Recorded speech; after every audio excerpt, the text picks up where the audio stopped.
میں نے چہرہ اوپر اٹھا کر یہودی فوجی افسر کو دیکھا اور سر کو نفی میں ہلاتے ہوئے کہا، میں پاکستانی جاسوس نہیں ہوں، میں ملک مصر کا رہنے والا ہوں اور سرحد پر سے مجھے زبردستی پکڑ لیا گیا تھا۔ یہودی افسر ایک سیکنڈ کے لیے چپ ہو گیا، اس کی آنکھوں سے شعلے نکلنے لگے، لیکن وہ مسکرایا اور ذرا سا جھک کر بولا، اگر تم پاکستانی جاسوس نہیں ہو تو پھر تم نے ہمارے میزائل بیس پر قبضہ جما کر ہمیں بلیک میل کرنے کی کوشش کیوں کی تھی؟ تم نے پاکستانی لڑکی کو واپس لینے کا مطالبہ کیوں کیا تھا اور ہماری ملٹری پولیس کو گرنیڈ مار کر کیوں اڑوایا تھا؟ میں نے جواب دیا، مجھے ان لوگوں نے زبردستی پکڑ کر اپنی ٹیم میں شامل کر لیا تھا، میرا ان سے کوئی تعلق نہیں ہے، میں تو ان کے نام بھی نہیں جانتا۔ یہودی افسر مسکرایا، اسٹول پر پیچھے کو ہٹ گیا، پھر اچانک اس نے اپنا ڈنڈا لہرا کر الٹے ہاتھ سے اتنی زور سے میرے کاندھے پر مارا کہ میرے منہ سے بے اختیار چیخ نکل گئی اور میں فرش پر ایک طرف گر پڑا۔ میرا کندھا درد سے شل ہو گیا اور سارا جسم سنسنانے لگا۔ یہودی افسر نے اب مجھے ٹھوکروں سے مارنا شروع کر دیا، وہ ساتھ ساتھ بولے جا رہا تھا اور مجھے انگریزی زبان میں گالیاں بھی دے رہا تھا۔ تم پاکستانی جاسوس ہو، تم نے عبرانی زبان باقاعدہ جاسوسی کرنے کے لیے سیکھی تھی، تمہارے اور ساتھی بھی ہیں، تمہیں ان کے نام بتانے ہوں گے۔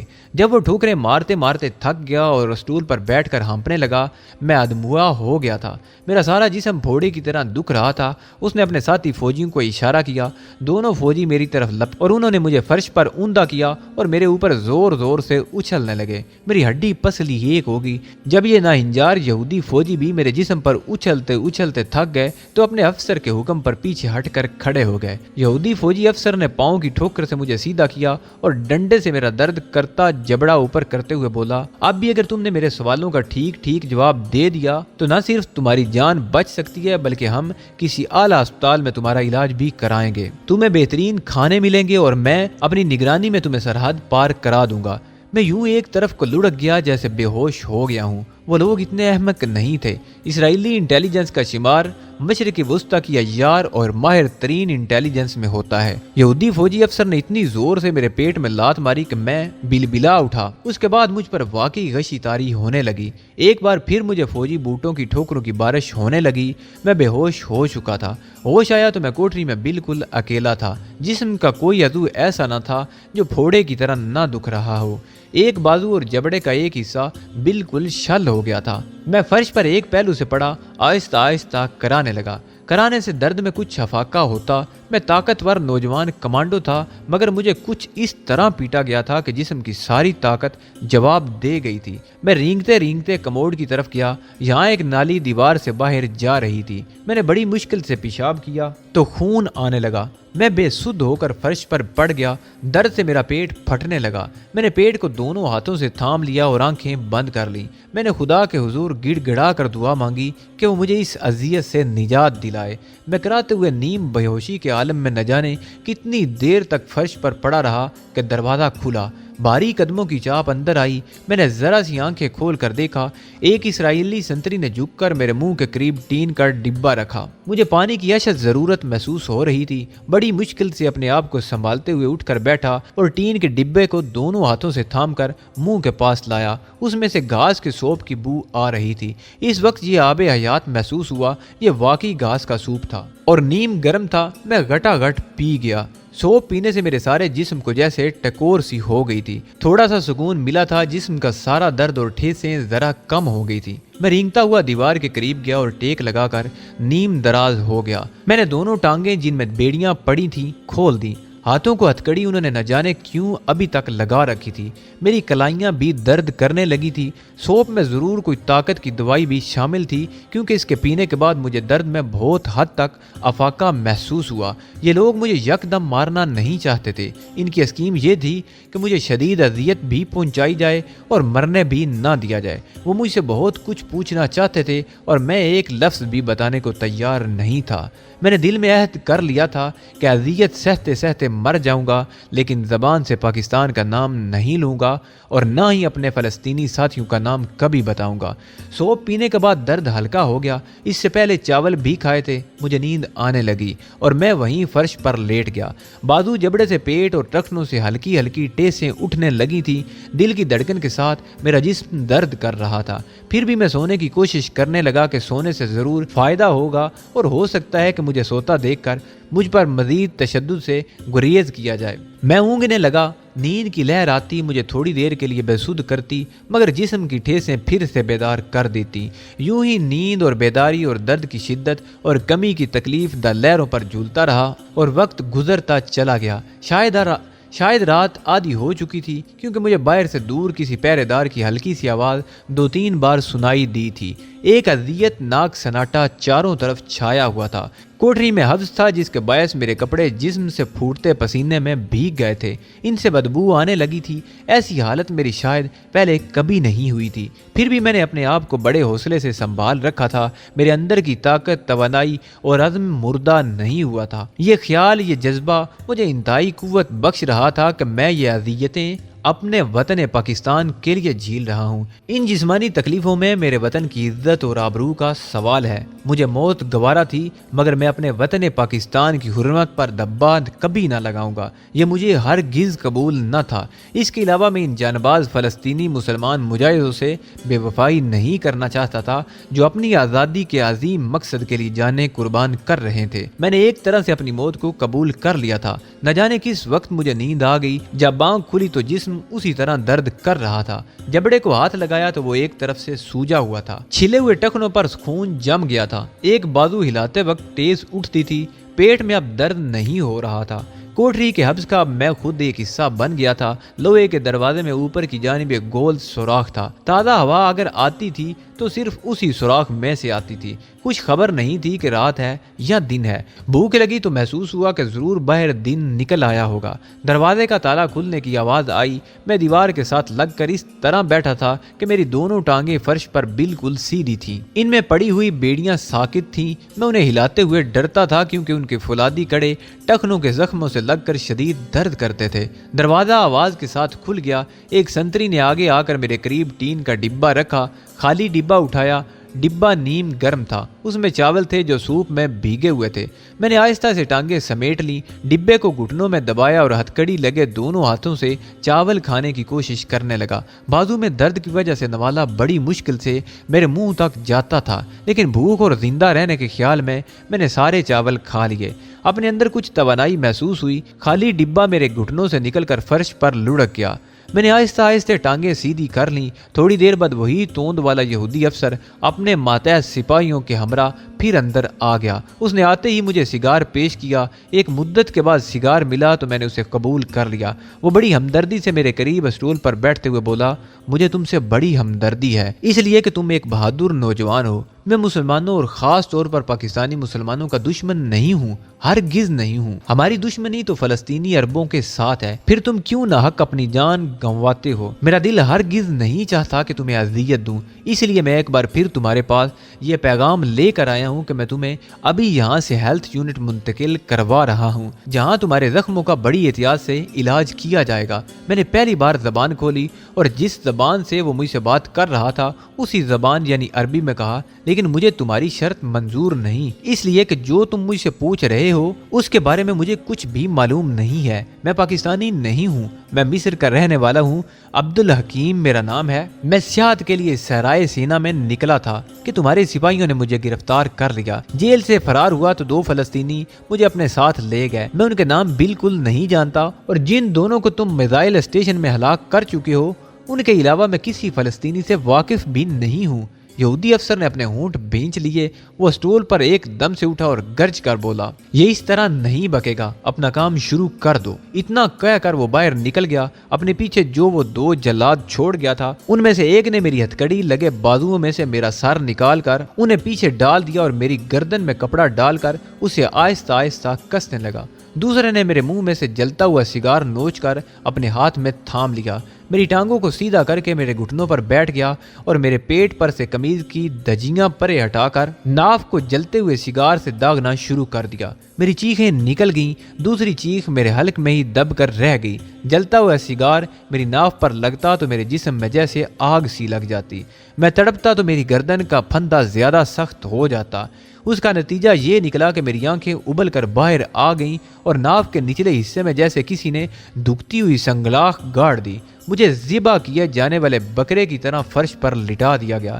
ایک جلاد نے میری گردن گھٹنوں کے نیچے دبائی، دوسرے نے میرے گھٹنوں پر زور زور سے گھونسے مارنے شروع کر دیے۔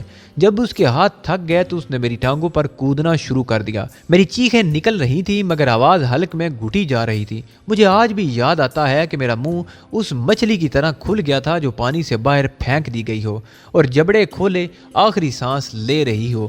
کچھ دیر میں نے اسی بھیانک پٹائی کا مقابلہ کیا لیکن گردن کے گھوٹے جانے سے مجھ میں طاقت نہیں رہی تھی۔ میں بے ہوش ہو گیا۔ 2 دن تک میری کوٹری میں سوائے سوپ دینے والے کے اور کوئی نہ آیا۔ 2 دن تک میں فرش پر پڑا درد سے کراہتا رہا۔ بیچ میں کسی وقت جانوروں کی طرح رینگ کر ٹین کے ڈبے کے پاس جاتا اور اس میں منہ ڈال کر تھوڑے سے سوپ ملے چاول کھاتا اور پھر نڈھال ہو کر وہیں سر ڈال دیتا۔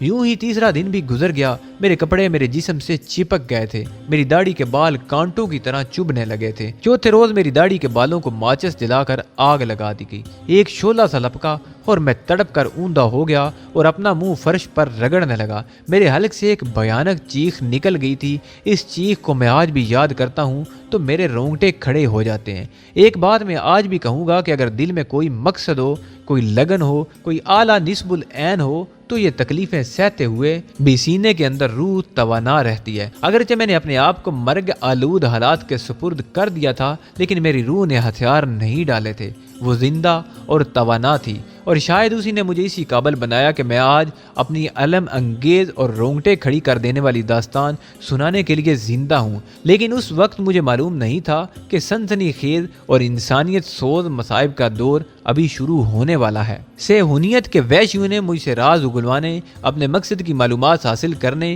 اور مجھے اپنے وطن پاکستان کے خلاف غداری پر آمادہ کرنے کے لیے وہ سب ناپاک اور ارذل ترین ہتھ کنڈے استعمال کیے جو ان کے اختیار میں تھے۔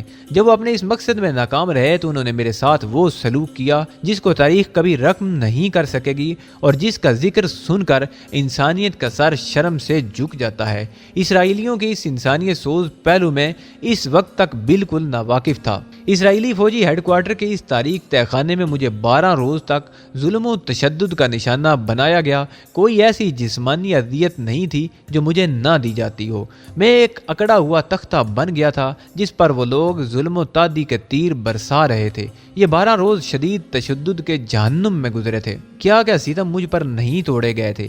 13ویں روز میری ہتھکڑی کھول دی گئی۔ یہ انہوں نے مجھ پر بے حد احسان کیا تھا۔ اس وقت میری حالت یہ تھی کہ اگر مجھے بالکل آزاد کر کے اردن کی سرحد کے قریب بھی لے جا کر ڈال دیتے تو میں اٹھ کر آزادی کو گلے لگانے کے قابل نہیں رہا تھا۔ میرا درد سے بھرا ہوا جسم تھوڑی سی دیر بعد کانپنے لگ جاتا تھا۔ میں اشراط الارض کی قسم کی کوئی شے بن گیا تھا۔ فرش پر رینگنے کی کوشش کرتا تو پچھاڑ کھا کر ایک طرف کو لڑک جاتا۔ 15ویں دن خدا جانے رات تھی کہ دن تھا۔ کوٹری کا دروازہ کھلا۔ اب مجھ میں آنکھ اٹھا کر دیکھنے کی بھی ہمت نہیں تھی۔ مجھے معلوم تھا کہ مجھ پر کوئی نیا ستم توڑا جائے گا، کوئی جلاد اذیت اور تشدد کا کوئی نیا آلہ لے کر آیا ہوگا۔ دروازہ جب بھی کھلتا میں اپنے جسم کو یوں اکڑا لیتا جیسے مجھ پر لاٹھیوں اور ڈنڈوں کی بارش ہونے والی ہو۔ اس بار دروازہ مجھے اس جہنم سے نکال کر دوسرے جہنم میں لے جانے کے لیے کھلا تھا۔ 2 آدمیوں نے مجھے بازو سے پکڑا اور فرش پر گھسیٹتے ہوئے باہر لے گئے۔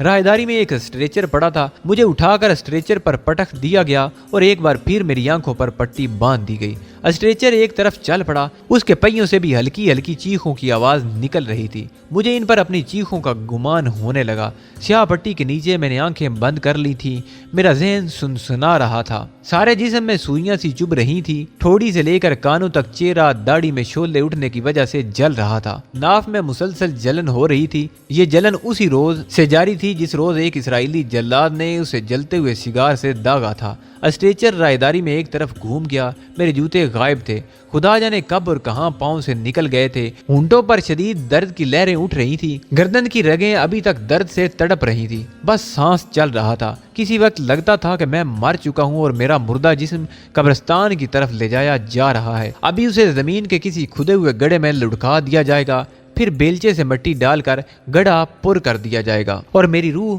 قبر کے اوپر منڈلانے لگے گی۔ مجھے اپنی آنکھوں کے آگے سودھا نگنی کی شبیہ دکھائی دی۔ اس کے ہاتھ میں ایک سانپ تھا، اس کی آنکھوں سے شعلے نکل رہے تھے اور وہ غضبناک آواز میں کہہ رہی تھی، رگو میرے پتی دیو، میں تیرے دشمنوں کو زندہ نہیں چھوڑوں گی۔ پھر اس کے حلق سے سانپ کی پھنکار جیسی آواز نکلی اور میرا اسٹریچر زور زور سے ہلنے لگا۔ پٹی کے اندر میری آنکھیں کھل گئی، میری پلکیں پٹی کے کسے ہوئے کپڑے سے ٹکرا کر ٹیڑھی ہوئی جا رہی تھی۔ میں نے محسوس کیا کہ میں کسی موٹر گاڑی میں لیٹا ہوں اور گاڑی کے انجن کی آواز آ رہی ہے اور گاڑی کسی ناہموار سڑک پر اچکولے کھاتی دوڑی جا رہی ہے۔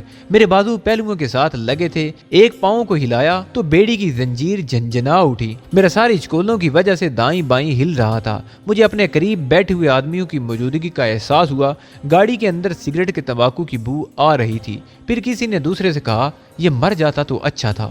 دوسرے نے جواب دیا، وہاں جا کر مر جائے گا۔ تیسری آواز آئی، وہاں نہ زندہ رہے گا نہ مردہ۔ یہ آوازیں جیسے خواب کی دنیا سے آ رہی تھی، بڑی دور سے آ رہی تھی۔ اب میرے حلق سے بھی ایک آواز بلند ہوئی۔ مجھے لگا کہ یہ میں نہیں، کوئی مردہ بولا ہے۔ میں نے پانی مانگا تھا۔ مجھے ٹین کھلنے کی آواز آئی، پھر میرے سوکھے خشک ہونٹوں پر ٹھنڈی آبشار سی گرنے لگی اور میرے ہونٹ میرے ارادے کے بغیر اپنے آپ کسی جانور کے ہونٹوں کی طرح اوپر نیچے چلنے لگے۔ میرے حلق میں ٹھنڈا مشروب زندگی کی لہر بن کر اترنے لگا۔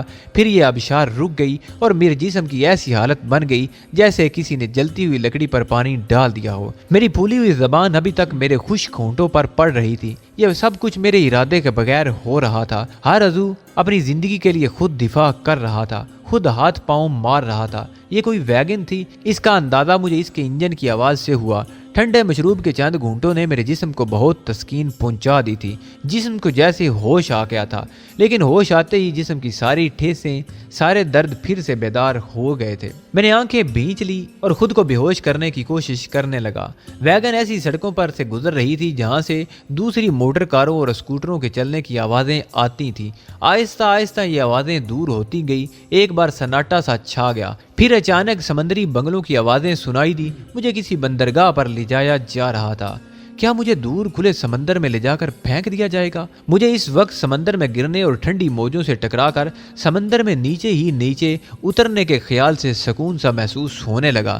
اسی میں راحت اور نجات۔ ایک دو سانس اوپر کو کھینچوں گا اور پھر پانی پھیپھڑوں میں بھر جائے گا اور بے ہوش ہو جاؤں گا اور سب دکھوں ساری تکلیفوں سے چھٹکارا مل جائے گا۔ یہ سب کچھ میرا ذہن اپنے آپ سوچ رہا تھا، میری مرضی کے خلاف سوچ رہا تھا، جیسے میرے اندر کوئی دوسرا آدمی تھا جو زخموں سے چور پڑا کرا رہا تھا اور سمندری موجوں کو گلے لگانے کے لیے بے تاب ہو رہا تھا۔ مجھے اسٹیمر کی بومبوں کی آواز سنائی دی، پھر سمندری بنگلے کی آواز ابھر کر غائب ہوگی۔ کسی کرین کی موٹر چل رہی تھی۔ ویگن کی رفتار بہت دھیمی ہو گئی تھی، وہ کبھی دائیں مڑ جاتی اور کبھی بائیں گھوم جاتی۔ کسی طرف سے ایسی آواز آنے لگی جیسے لوہا کوٹا جا رہا ہو۔ ویگن دھیمی رفتار سے آگے بڑھتی چلی گئی۔ یہ سب آوازیں ایک ایک کر کے گم ہوتی چلی گئی۔ فضا میں پھر ایک گمبھیر خاموشی چھا گئی۔ اس خاموشی میں صرف ویگن کے انجن کی دھیمی دھیمی آواز ہی آ رہی تھی۔ ویگن لکڑی کے تختوں پر سے گزرنے لگی۔ لگتا تھا کہ یہ کوئی پلیٹ فارم سا ہے۔ تختوں کی آواز صاف سنائی دے رہی تھی۔